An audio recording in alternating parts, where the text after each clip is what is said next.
Everyone. നമ്മുടെ ഓരോരുത്തരുടെയും exam preparation എന്ന് പറയുന്നത് ഡിഫറെന്റ് ആയിരിക്കും അല്ലെ. ഓരോരുത്തരും ഓരോ രീതിയിലായിരിക്കും എക്സാമിന് വേണ്ടി പ്രിപ്പയർ ചെയ്യുന്നുണ്ടാവുക. അപ്പൊ ഒരു കുട്ടി നന്നായിട്ട് എല്ലാ സബ്ജക്റ്റും എല്ലാ ടോപ്പിക്കും വളരെ ക്രിസ്റ്റൽ ക്ലിയർ ആയിട്ട് പഠിച്ചു പോകുന്നതിനേക്കാൾ നമുക്ക് കൂടുതൽ എന്താണ് ഇമ്പാക്ട് ഉണ്ടാവുക previous years question paper analyse ചെയ്ത് പഠിക്കുമ്പോഴാണ്. അപ്പൊ പ്രീവിയസ് ഇയേഴ്സ് ക്വസ്റ്റ്യൻ പേപ്പർ ഒക്കെ അനലൈസ് ചെയ്ത് പഠിക്കുന്ന ഒരു കുട്ടിക്ക് ഒരു ടോപ്പിക്കിൽ നിന്ന് എങ്ങനെയുള്ള ക്വസ്റ്റ്യൻസ് ഒക്കെ വരാം, ഒരു ടോപ്പിക്കിൽ നിന്ന് എത്ര മാർക്കിനുള്ള ക്വസ്റ്റ്യൻസ് ഒക്കെ വരാം എന്നുള്ള ഒരു ഐഡിയ കിട്ടുന്നുണ്ട് അല്ലെ. അപ്പൊ നമ്മൾ പ്രീവിയസ് ഇയേഴ്സിലെ ക്വസ്റ്റ്യൻ പേപ്പർ ഒക്കെ അനലൈസ് ചെയ്യുന്ന സമയത്ത് സ്ഥിരമായിട്ട് റിപ്പീറ്റ് ചെയ്ത് ചോദിക്കുന്ന ക്വസ്റ്റ്യൻസ് ഒക്കെ നമുക്ക് ഇമ്പോർട്ടൻസ് കൊടുത്തുകൊണ്ട് പഠിക്കാനായിട്ട് പറ്റും. അങ്ങനെ ചോദിക്കുന്ന ഒരു ടോപ്പിക്കാണ് ഇന്ന് നമ്മൾ ഡിസ്കസ് ചെയ്യാനായിട്ട് പോകുന്നത്. 1 മാർക്കിനും 2 മാർക്കിനും സ്ഥിരമായിട്ട് ചോദിക്കുന്ന ഒരു ക്വസ്റ്റ്യൻ അല്ലെങ്കിൽ ഒരു ടൈപ്പ് ഓഫ് ടോപ്പിക്കാണ് പ്ലാനിങ് പ്രിമൈസസ് എന്ന് പറയുന്നത്. 4ാമത്തെ ചാപ്റ്റർ പ്ലാനിങ് നിങ്ങൾക്ക് എല്ലാവർക്കും ഇഷ്ടമുള്ള അധികം ബുദ്ധിമുട്ടില്ലാതെ പഠിക്കാൻ പറ്റുന്ന ഒരു ചാപ്റ്റർ ആണ് അല്ലെ. അപ്പൊ ആ ഒരു ഭാഗത്തുനിന്ന് നിങ്ങൾ ഒരിക്കലും സ്കിപ്പ് ചെയ്യാതെ പഠിക്കേണ്ട ഒരു ടേം ആണ് പ്ലാനിങ് പ്രിമൈസസ് എന്ന് പറയുന്നത്. അപ്പോൾ എന്താണ് പ്ലാനിങ് പ്രിമൈസസ് എന്നുള്ള 2 മാർക്കിനുള്ള ക്വസ്റ്റ്യൻ ചോദിക്കാം.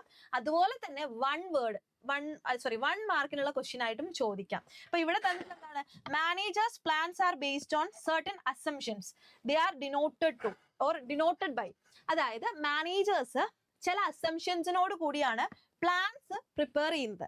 ആ അസംഷനെ എന്ത് പേരിലാണ് പറയുന്നത്, അതാണ് പ്ലാനിങ് പ്രിമൈസസ് എന്ന് പറയുന്നത്. ഓക്കെ, അപ്പൊ പ്ലാനിങ് പ്രിമൈസസ് എന്ന് പറയുമ്പോൾ ഒരു മാനേജർ അവരുടെ ചില അസംഷൻസ് വെച്ചിട്ട് പ്ലാൻസ് ഉണ്ടാക്കാറുണ്ട്.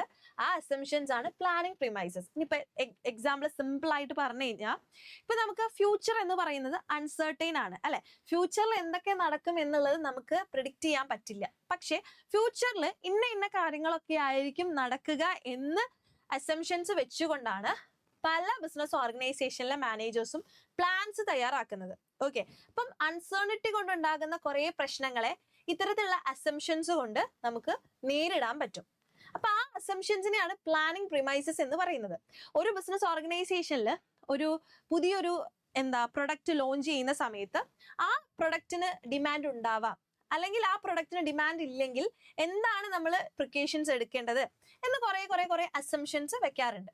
അപ്പൊ ആ അസംഷനെ നമുക്ക് എന്ത് പറയാം, പ്ലാനിങ് പ്രിമൈസസിന്റെ എക്സാമ്പിൾ ആയിട്ട് പറയാം.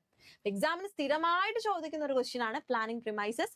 ഇനിയിപ്പോ പ്ലാനിങ്ങിന്റെ പ്രോസസ്സ് ചോദിച്ചു കഴിഞ്ഞാൽ നമ്മൾ അതിന്റെ ഇടയിൽ 2ാമത്തെ പോയിന്റ് ആയിട്ട് എഴുതേണ്ടതാണ്. ഒരിക്കലും സ്കിപ്പ് ചെയ്യാതെ പഠിക്കുക, ഇമ്പോർട്ടന്റ് ആണ്. ഓക്കെ.